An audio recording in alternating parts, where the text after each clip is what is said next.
Hi friends, today I'm going to review this book, The School for Bad Girls by Madhurima Vidyarthi. First we'll go into the story. This is a real life story of Kadambini Bose, who is the first doctor, lady doctor ever from India. This is a story that starts from 1873 and sort of goes till 1896 or the end of almost the 19th century. Um, this includes a lot of real life characters like Kadambini and the people around her, the people who actually helped her to become the first lady doctor. There are also very few fictional characters that have been added by the author. The author gives all these details at the end of the book, like all the characters and the timeline. Till I read this book, I was never aware of who was the first lady doctor to have ever graduated from India. Especially this is like the pre-independence India, right? In 1870s, 1880s that and 90s when Kadambini actually studied. Let us get into the actual story. So this book starts from the time Kadambini actually comes to Calcutta to actually study there. We are looking at a time when India was being ruled by the British, and also at a time when even girls going to school is like a very rare thing. There were no designated schools for girls, and that is where the story actually starts.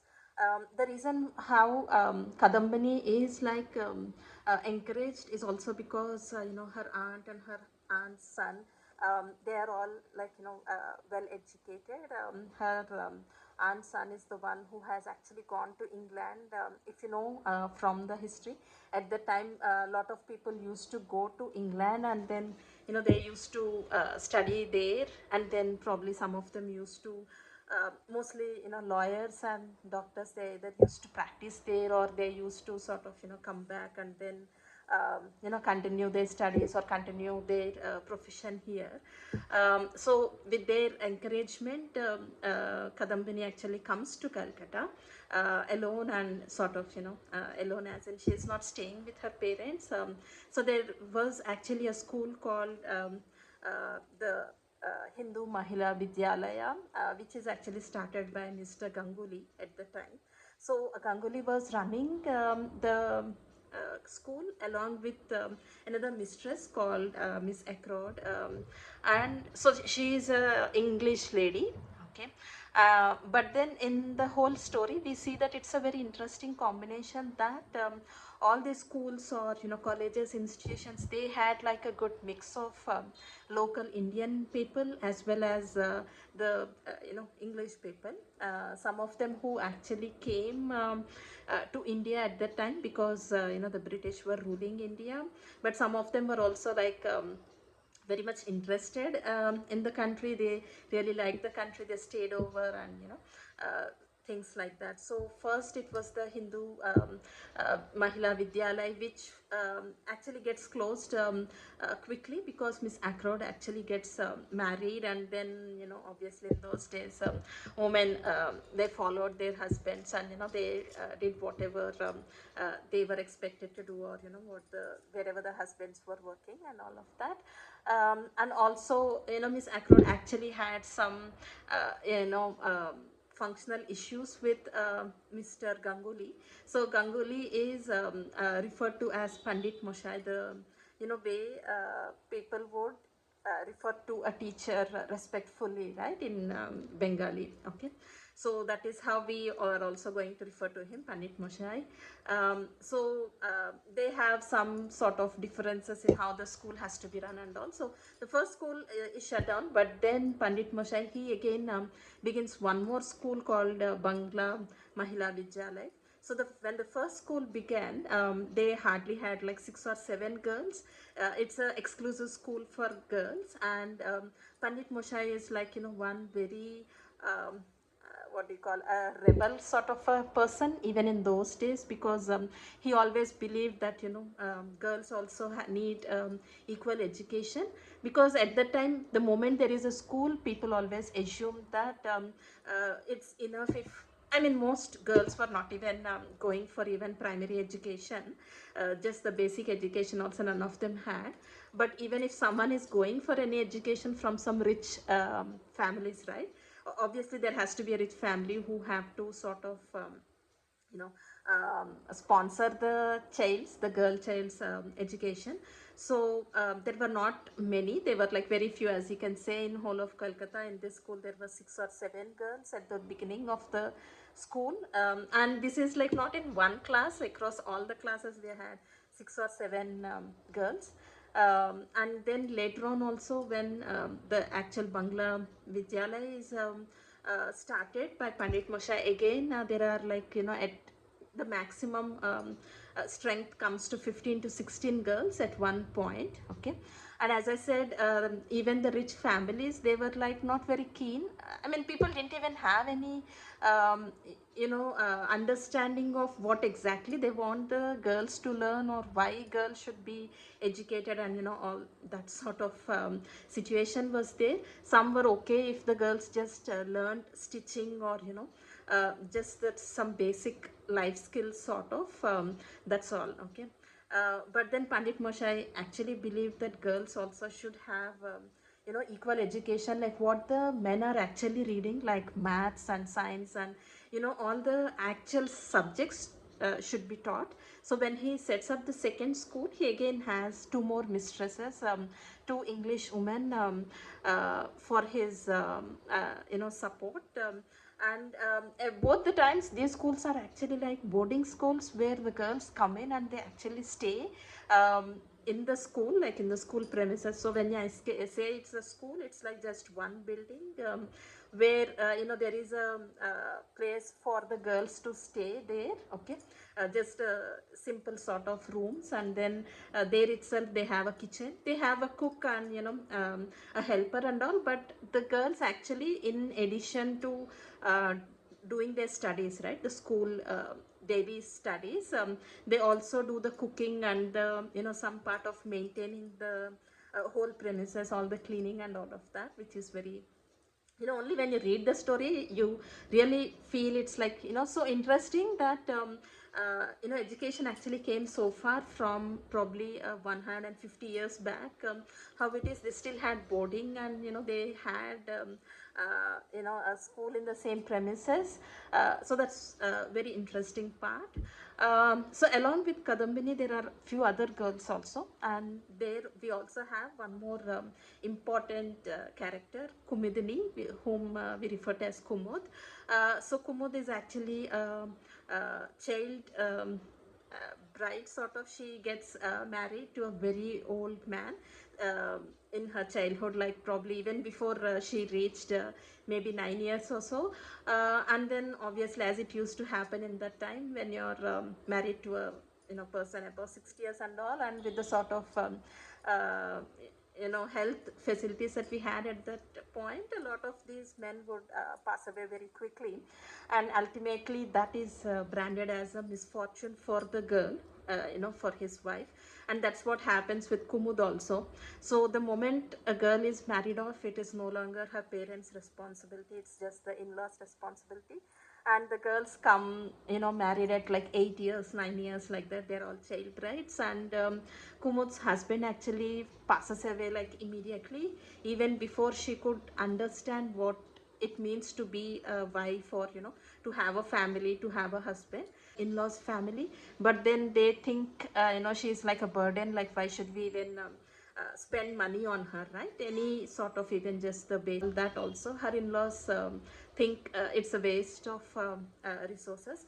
So when there is a small fight at home, they just make her as the reason, and they sort of actually, in a very bad way, they trash her very badly actually, and then they push her onto the road. Okay.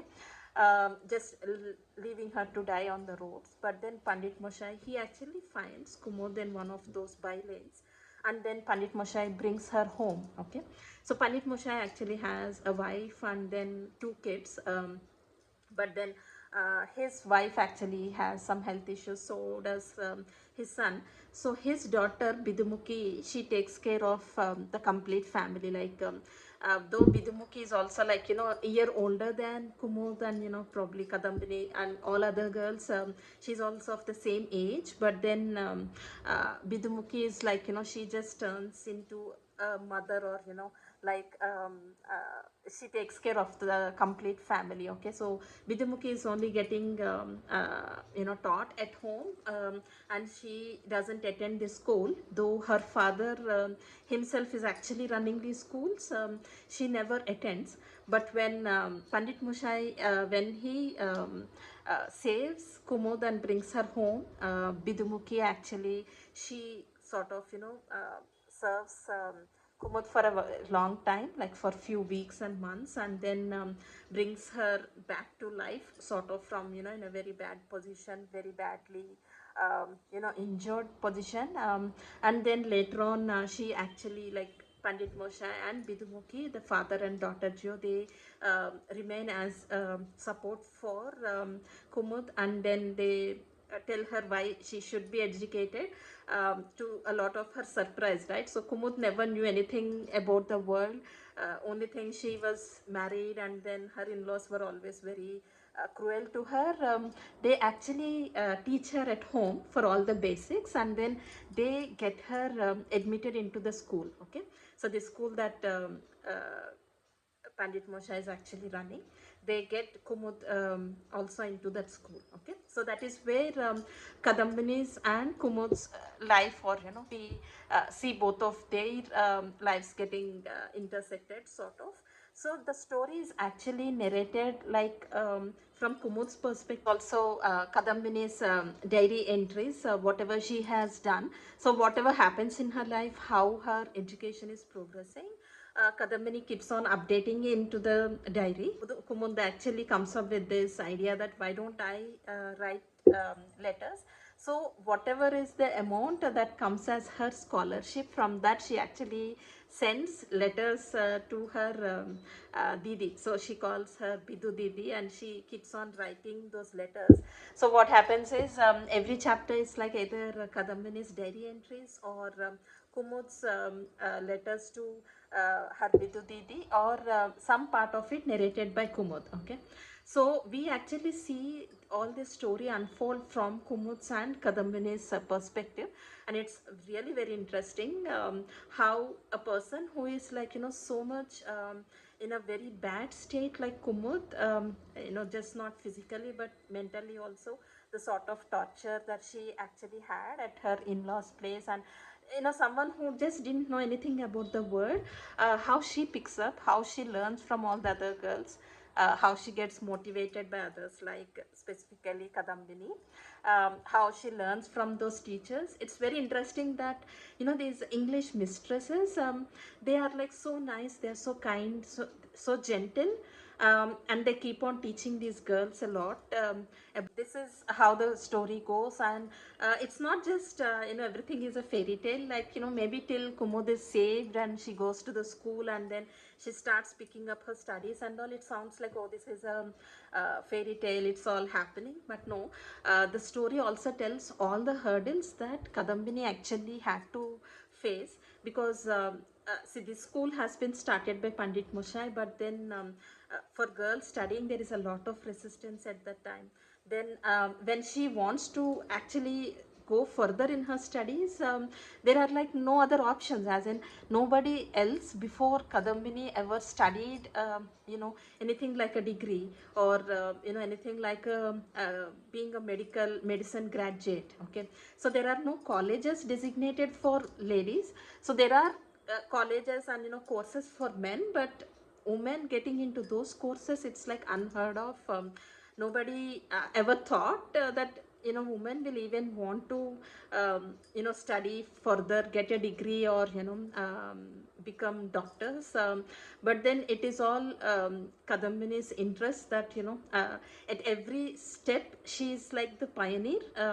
So when you read this, you understand that a lot of us today don't even understand the privilege that we have with, all these degrees, or studies, or getting the opportunities to work in a lot of professions and all. There is always like one person who has been a pioneer, who fought really bad to actually make way for that, and Kadambini is actually like, the person who did that. So when she wanted to even study further, there were no exams, so there has to be an exam that is formulated. There had to be some invigilators to come and look at her work. Then a scholarship exam, everything was like, it happened for the first time with Kadambini. So even when she first does actually BA, and then she studies medicine. So when she wants to study BA, no college actually had women students. Okay, so there is always the question that everyone wonders at, what should we do now, like how should we even accommodate girl students into the class. So Kadambini, at each step, she actually sort of goes one step, and at every step she struggles so much. And along with her, Pandit Mosha is also one person who struggles, who writes to the authorities. And let us not forget, it's not independent India. It's like the British were ruling. So it's not like you just think and then you say it's a democracy, I need this, I'll fight it. It's not like that. So the whole fight is like, you're not even doing with your own rulers, or your own politicians or whatever. It's all being done with someone else, another country, rulers who are coming and ruling you. So just imagine, the sort of situations that Kadambini faced at each step. And there is also something very interesting at the end of the book, that the author says that by the time Kadambini actually became a graduate and maybe a doctor also, um, I mean, we always think that maybe in India it's not happening, probably in some other countries, the Western countries and all, that it's happening. Author mentions at the end of the story, like a reference, where there were no women who were graduating or who were studying medicine, not just here, even, in other countries like England also, I think. So the author gave all those reference for the years and who was the first person and all. So it's very interesting that it's not just in India, but across the world, across the globe, there weren't enough people. So you don't even have a reference to say, so and so person has done this, so I also want to do that. It's not like that. So Kadambini's interest to become a doctor is, when a lot of women were actually, or young girls, they were dying during childbirth. And so the people were like very orthodox, like too much orthodox at the time. We see one such example scene also in the book, where it's like when there is a young girl who is struggling in her during her delivery. The father says that it's okay if she dies, I mean, if that is what is meant for her, but I'm not allow male doctor to come and see her, to come and attend to her. So that is how the mindset was. And that is also something that motivates Kadambini, that I want to become a doctor, so that other women don't need to die like this, or they don't need to suffer like this. And if you're wondering how all the women actually delivered babies at that time, is like, they had midwives.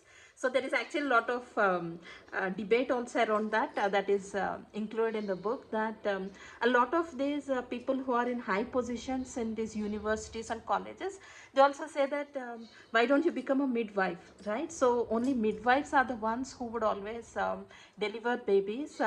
And midwives is like the designated thing for women to deliver. Okay, so male doctors, at least almost 99% of the families wouldn't allow a male doctor anywhere near their child, even if their daughter is dying. Okay, so the way the book actually says, right, the school for bad girls, because whoever are like, girls who are studying, who are, I mean, don't even need to go till getting a degree or becoming a graduate and all. Even those who are studying in the school, all these girls, like Kumud and Kadambini, and the set of girls, they were also branded as bad girls, because they are not wearing saris like what a typical, some of them are not wearing saris like a typical Indian woman would do in that time. and then someone who is studying and all, it's just considered like outrageous. So there are so many such details like that in the book. So I definitely recommend this, that you make your kids actually read. This is sort of young adult or book, but then maybe it's apt for people all ages to know, like probably how the whole situation was, okay, in our country in pre-independence India, how girls struggle to even get the basic education. I mean, of course, for all these child widows and all, there was no respect. But it also actually highlights, the story actually highlights that for all the people who were opposing, or who were being cruel, like Kumud's in-laws and all, there are a lot of good people, if you have to say like that, like Pandit Moshai. And there are also other people, Anand Mohan Babu, or like Mahan, and some even men, okay, who were actually supporting them, who were actually fighting very hard for women's education. So that is also a very interesting aspect. And if you always thought like the British, or people who came from England, all of them are rude, or they are bad, you'll have to read the book to see this. It has a good mix. There are people who are like maybe rude to the Indians, but there are also a lot of them who actually help them, like the mistresses who are there in this school, who taught the girls a lot of things, who taught them to be kind, to be patient, and they taught them how to be like, behave like women, like serving tea, and a lot of good manners, and just being a little polished, and so it's a good mix, because the story is set in that time. Okay, so these are all the good points. Of course, since the story is like it's basically for 10 years, and probably a little after that also it's there, so it's like a long coverage of all the events that happened in Kadambini, and people around her in all their lives, whatever happened. So overall it's like almost like 20 years of events. So in the beginning, to establish all the characters, author takes some time, but towards the end it is like it feels a bit rushed. There are too many events that are happening, because author tries to sort of include everything there. But overall it's like you need a bit of patience, and then there are places where you may feel it is like a little rushed, but overall it's like a very wonderful book. I really enjoyed, and there is so much actually covered in this, from all the whatever were the customs at that time, the lifestyle at that time, and how the overall life was in those days, at 1870s, how people used to live, and what are all people's superstitions, or how the society used to react to all these things that were happening new. You will be surprised to read a lot of that. But it's also like you'll understand how things actually started in the beginning, like who are the first persons who ever went to school, who ever went to a college, how did they make that happen, how much they struggled to make that happen. That a lot of things are actually easy for us, that I realize that we don't understand the privilege that we have. We just take a lot of things for granted, but after reading this book, it's like it's just such a eye opener. So I definitely encourage all of you to pick this book, read it. There is a lot of research that has gone into it by the author, so please do read this.